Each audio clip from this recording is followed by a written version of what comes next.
So welcome back to the 700 Club. Well, the holidays are here, and between Thanksgiving and Christmas, with a couple holiday parties thrown in the mix, it can be really easy to pack on the pounds. Don't get me started. I've already, added a couple to my thighs. So, for some healthy alternatives to holiday favorites, we turn to a woman known as Mom-a-licious. Take a look. Domenica Catelli is a chef known as Mom-a-licious. Her claim to fame? Getting kids to eat vegetables like Brussels sprouts and cauliflower. From the time her daughter Kiara was an infant, Domenica pureed her baby's food and found that her daughter loved her veggies. This Christmas, she'll help you make healthy holiday favorites everyone will enjoy.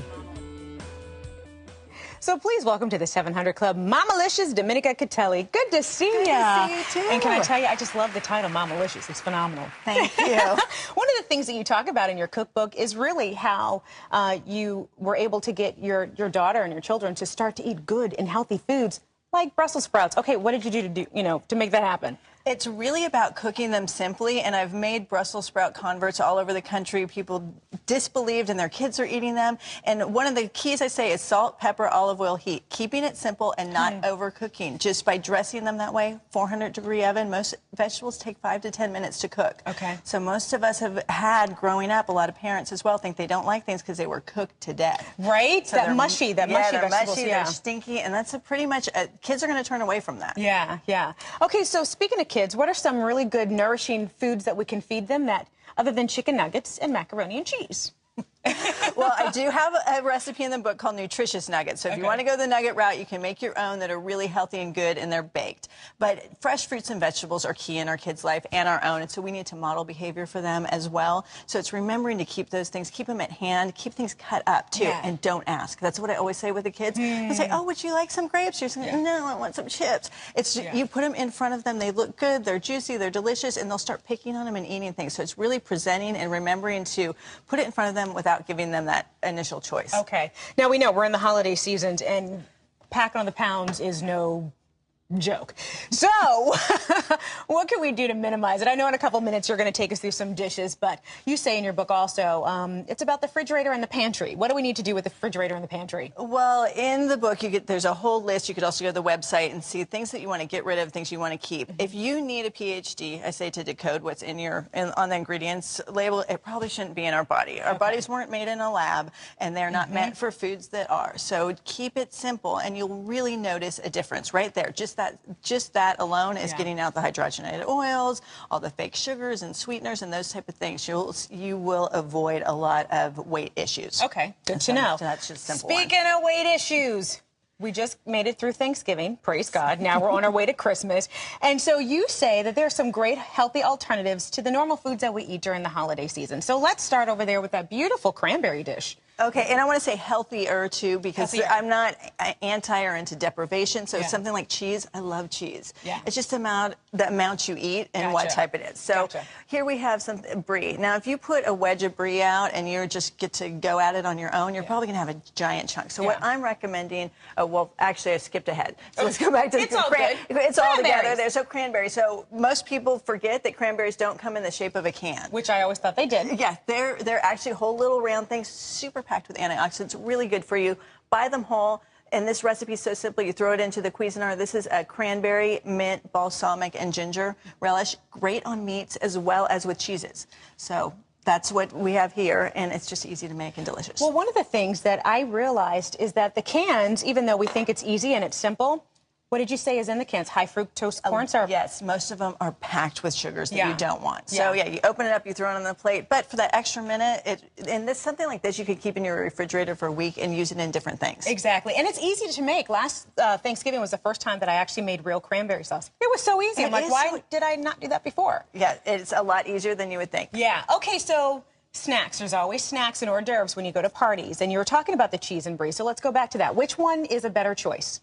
For me, I would say if you're having a party or you're bringing an hors d'oeuvre to a party, set up your little cheese on your crostini or your crackers ahead of time, because the difference is you can use a smaller amount. And with a great cheese, the flavor's so intense, you don't need a lot. But if it's left, like I said, in the big wedge, you're going to just kind of scoop in there and get probably 3 to 4 times the amount in a serving than you actually need. So what is a better choice? Would it be the little crackers or... You can do a nice whole grain cracker or a small thin piece of bread toasted, and then you could top it with a cranberry sauce on top. Just a little dollop of that is fantastic. Okay. Once again, let's talk about the choices. You see that little marshmallow sweet potato thing? So have that during Thanksgiving, girl.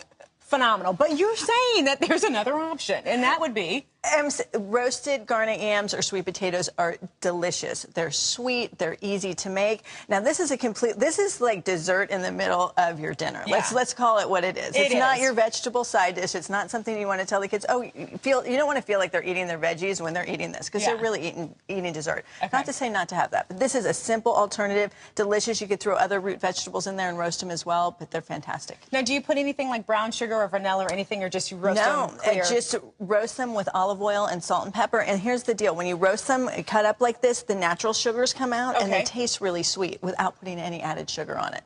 Good to know. Okay, let's hop all the way over here. And the side dishes, cream spinach. Cream spinach is another holiday favorite. It's delicious. I'm not saying never to eat it again, but what I want you to think about is there's other greens that are fantastic and easy to make. Okay. Actually easier to make than the cream spinach and less expensive. Okay. So I love balsamic roasted chard. What is chard? Okay. Chard is one of my favorite greens, and you are not alone in that question. Yeah. Most people see this in the grocery store, and they walk right by because they're scared. It's like, what do you do with this? It's just very intimidating. So you can find it this way. There's also red chard. There's rainbow chard. Okay. All you do is rinse it off, and then you're going to cut it with a knife about in 1-inch strips. Put it on a sheet pan, little olive oil, salt, and then it goes in the oven, cooks in 5 minutes. The benefits, it's packed with calcium. All right. Really nutrient-dense green, so it has a lot of vitamins in there as well. Vitamin C, it's more than an orange. Good. So it's a great for you, and it's delicious. And people who I know are eating this 3 times a week as a side dish because it's so easy and good. And we love that. Okay, let's rock our stuff. When we think about the holidays and the wintertime, we love comfort food. When I think of comfort food, I think of myself some mashed potatoes. But you said there's a healthy way to make them. What is it? Let's rock it. Okay, so these are my guiltless mashed potatoes, and the reason they're guiltless is they're not packed with butter or cream, and they still taste like they are. They're not bland or anything like that. All right, so what do you do? Key is the Yukon Gold potato, which is really creamy naturally. We cook those earlier, and what you want to do is you boil them with chicken broth and garlic. If you're a vegetarian, you can go ahead and do it with a vegetable broth, and you're going to have a great effect as well. So you're going to cook them in that broth, so that's going to give them a lot of flavor. You're going to strain the broth off, and then we have the potatoes here. You want to help me out? Yeah. Tell me what to do. So then all you have to do, you can do this with an electric one or by hand if you want to get a little exercise like we're doing this morning. And then you're going to pour your broth that you strained off back in until they are mashed up in enough liquid that you want, and then you're going to add in Parmesan cheese.